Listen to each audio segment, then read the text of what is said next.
tous, aujourd'hui on va revenir sur une notion particulièrement intéressante, notamment en linguistique, c'est la langue de bois.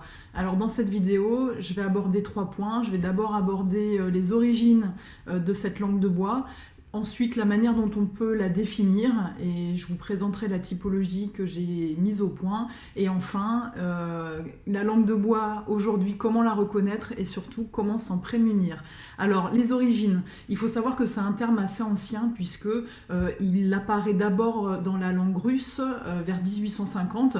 Alors il vient du russe derevanish-jazyk qui veut dire initialement langue de chêne, et il faut attendre la révolution bolchevique autour de 1917 pour que le terme passe de langue de chêne à langue de bois. Et à ce moment-là, effectivement, il dénonce l'utilisation d'une langue figée, stéréotypée, codifiée à l'extrême et utilisée à des fins idéologiques par le parti communiste de l'époque, par les régimes communistes de l'époque. Ce qui est intéressant, c'est qu'en France, le terme n'est repris que dans les années 80 et notamment utilisé pour la première fois dans le journal Libération pour traduire le polonais druniania mowa, qui littéralement signifie langue figée. Et en fait, on utilise ce terme de langue de bois pour qualifier le régime totalitaire de Jaruzelski à l'époque, et ce régime totalitaire est dénoncé par le syndicat Solidarnosc dirigé par Lech Walesa. Et donc on voit bien comment ce terme-là est ensuite utilisé en France. Alors quelle définition est-ce qu'on peut donner à la langue de bois? Alors j'y vois 5 items principaux, de manière tout à fait générale. Alors le premier item très caractéristique, vous l'avez compris, c'est la dimension rigide et figée de cette langue que l'on peut repérer avec des marqueurs linguistiques particuliers. Le deuxième item, c'est la dimension creuse, c'est-à-dire que c'est une langue qui occupe l'espace sonore, mais qui est vide de sens. Le troisième item, c'est le fait que cette langue-là soit confortable. Elle vise plutôt le consensus mou. Il n'y a pas grandes vagues qui sont faites, effectivement, quand on utilise la langue de bois. Le quatrième item, c'est la dimension abstraite. La langue de bois use et abuse des valeurs abstraites, des grandes valeurs, des grands noms, liberté, égalité, fraternité. Et puis enfin, je crois qu'il y a un cinquième item qui est très important, c'est la dimension auto-adhésive, c'est-à-dire que comme finalement elle est confortable et qu'elle vise le consensus mou, effectivement, elle s'adapte aux conditions démocratiques actuelles pour susciter l'adhésion, finalement, sans qu'on s'en rende forcément compte. Alors, dans mon ouvrage « Déjouer les manipulateurs », je me suis amusée, entre guillemets, à établir une typologie possible des différentes langues de bois qu'on peut observer. Alors, la première, c'est la langue d'acier. Alors, la langue d'acier, comment est-ce que vous la reconnaissez par rapport aux autres? C'est la plus théorique et la plus abstraite. Elle se perd beaucoup dans des expressions jargonneuses et soi-disant factuelles. Les tournures impersonnelles du type il y a, il faut, on, sont tout à fait nombreuses, ainsi que les participes. Donc le ton est plutôt dirigiste et les stratagèmes qui sont privilégiés sont le jargon, les chiffres sortis de leur contexte, la nominalisation et le fameux yaka faucon. Alors je vous ai mis un exemple ici avec Christine Lagarde. Donc ça, c'est vrai que typiquement dans les champs économiques, c'est une langue, la langue d'acier que l'on retrouve très facilement. Il y a cette autre langue qui est la langue de chêne. Alors c'est celle qui se rapproche la plus de la langue d'origine, vous l'avez compris, son étymologie russe, elle est tout à fait absconse et tortueuse, c'est-à-dire que les tournures alambiquées sont tout à fait nombreuses. Ça veut dire quoi? Ça veut dire qu'il y a énormément de subordonnés et que c'est une langue qui inonde de détails superflus. le ton est plutôt académique et les stratagèmes privilégiés sont davantage les périphrases, les références historiques, l'appel à l'autorité, les adverbes et aussi la notion de devoir. Alors là, je vous ai mis un exemple assez savoureux, donc cette phrase d'Emmanuel Macron qui effectivement ne veut rien dire. En tous les cas, si vous l'avez compris, faites-moi signe, je serai heureuse d'en savoir davantage. Ensuite, il y a cette troisième langue qui est la langue de coton et qui est décryptée et analysée par François-Bernard Huyghe, qui lui a donné ce nom-là.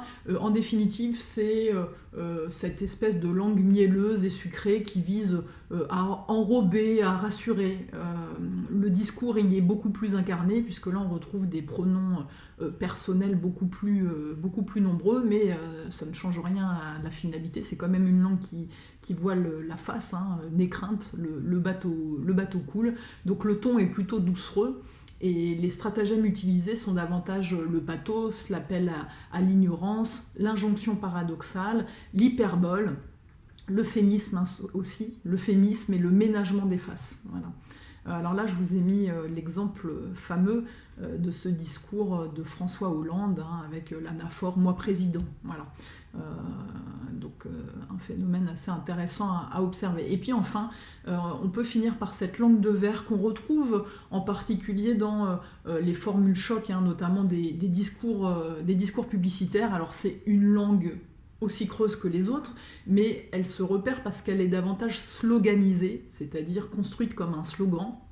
Plus c'est court, mieux c'est. Et c'est vrai qu'elle se caractérise par la pauvreté de son vocabulaire. Alors le ton est plus enthousiaste et les stratagèmes rhétoriques privilégiés sont les allitérations, les consonances, c'est-à-dire ces jeux sonores avec la langue, les proverbes, les néologismes, les mots valises, les superlatifs aussi. Et puis le couple non-adjectif, alors par exemple qu'on retrouve dans justice sociale et qu'on retrouve aujourd'hui dans distanciation sociale. Si c'est une thématique qui vous intéresse, je vous mettrai en barre d'infos le lien vers justement cet article que j'ai écrit sur cette expression distanciation sociale et vous montrer qu'elle n'est pas très heureuse. Alors bien sûr, quand on parle de la langue de bois, comment parler de la langue de bois sans aborder la question de la novlangue, telle qu'elle a été décrite par George Orwell dans son ouvrage 1984. C'est impossible et c'est un phénomène tout à fait intéressant. Alors je vous mets cet extrait du livre où je crois que c'est la meilleure définition qu'on puisse en trouver. Alors savez-vous que la novlangue est la seule langue dont le vocabulaire diminue chaque année ? Winston l'ignorait naturellement. Ne voyez-vous pas que le véritable but de la novlangue est de restreindre les limites de la pensée ? À la fin, nous rendrons littéralement impossible le crime par la pensée car il n'y aura plus de mots pour l'exprimer.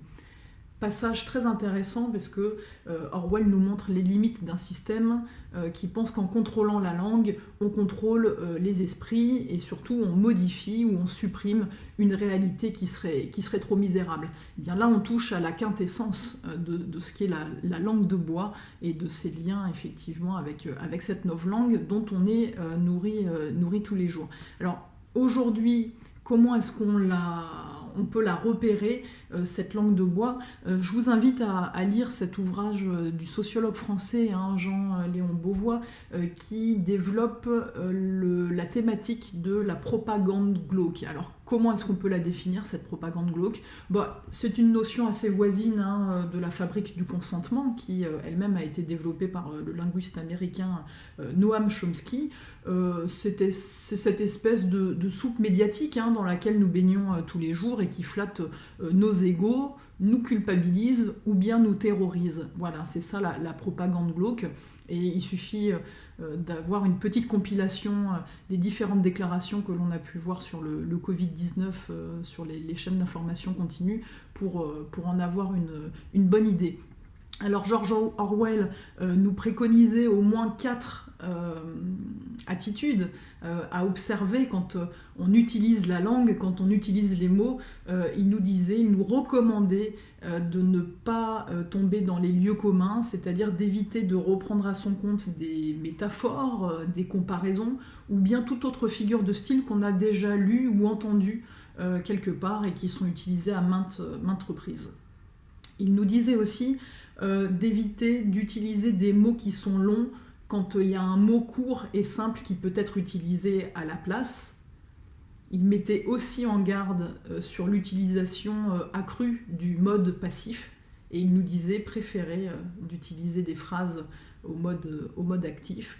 Et enfin, il nous mettait en garde contre le jargon, un terme qui serait trop scientifique ou spécialisé quand on peut utiliser un terme plus courant. Alors, je finirai cette vidéo sur le fait que la langue de bois, on l'a beaucoup analysée d'un point de vue linguistique sur les phénomènes qu'on peut retrouver en langue, mais moi il y a aussi autre chose qui m'intéresse, c'est son utilisation dans les objets du quotidien et dans la publicité.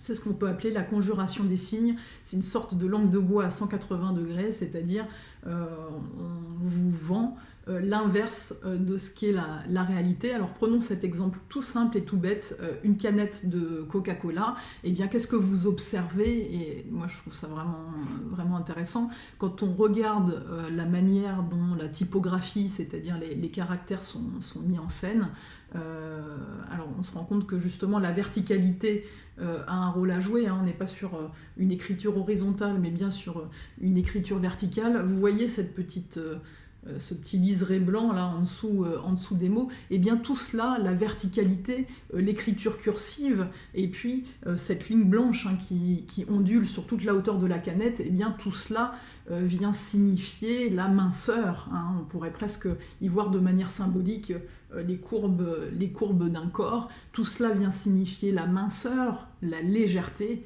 Et bien vous le voyez tout à fait à l'opposé du sucre qui est contenu dans cette canette, hein. L'idée de la taille de guêpe, c'est pas vraiment ce qui nous vient à l'esprit quand on s'imagine quelqu'un qui boit du Coca-Cola tous les jours. Donc ça, c'est une forme effectivement de langue de bois et de manipulation psychologique qui vise à modifier notre attitude et notre état d'esprit vis-à-vis de ce produit-là. Enfin, je terminerai pour définir la langue de bois par ce qu'elle n'est pas. Et j'aime beaucoup cette citation de Jacques Lacan qui nous dit que chaque fois qu'un être humain parle à un autre d'une façon authentique et pleine, il se passe quelque chose qui change la nature des deux êtres en présence. Et bien je crois que là, on a effectivement l'opposé de ce qu'est la langue de bois. Voilà, je vous remercie beaucoup de m'avoir écouté. J'espère que cet exposé sur la langue de bois va vous être utile et va vous permettre au quotidien de développer davantage de conscience sur les mots et les objets auxquels vous êtes soumis, confrontés. Je vous invite, si vous souhaitez avoir davantage d'informations et notamment télécharger l'infographie dont je vous ai présenté une partie dans cette vidéo, et bien dans la barre d'infos, vous pouvez vous rendre sur mon site internet et vous y trouverez aussi le lien YouTube excellent, la vidéo de Franck Lepage sur la langue de bois. Et il est très drôle et vraiment ça vaut le détour. Merci à tous.